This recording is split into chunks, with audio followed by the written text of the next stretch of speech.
Далеко од рамномерен развој источно-планскиот регион во однос на другите 7 региони во државата, поради што последиците ги трпат граѓаните кои се остануваат по многу нешта во споредба со жителите на другите региони.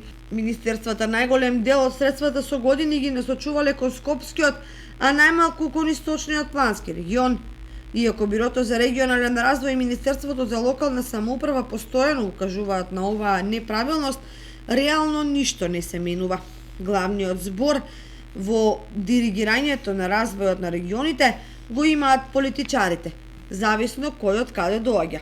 Затоа не е случајно што на истокот од Кочани кон Виница, Берово, Делчево, Македонска, Каменица и Пехчево нема асален магистрален пат, а камоли експресен или автопат, што нема или не функционира железницата, што коридорот исток-запад наместо во источниот е дислоциран во северниот регион, што државата ќе потроши 1,3 милиарди и повеќе за автопатишта во западниот дел на државата, додека на истокот се фрла тука и таму асфалтче.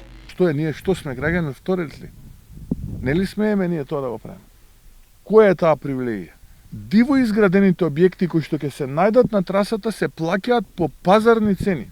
Пајде да застанеме ние сега по целава траса, пошто никој не знае која е трасата, нема проект, и да си заградиме сите по 1 декар и да почнеме да си градиме, па нека ни ги платат после тоа по пазарна цена. Зошто тоа да можат само тие од Форино, од Зимница и од Зајаз да го прават? И додека во Кочанско една брана речани се гради 5 децении, бидејќи немало пари на западот за 5 години, ќе се градат автопатишта со нелогични цени.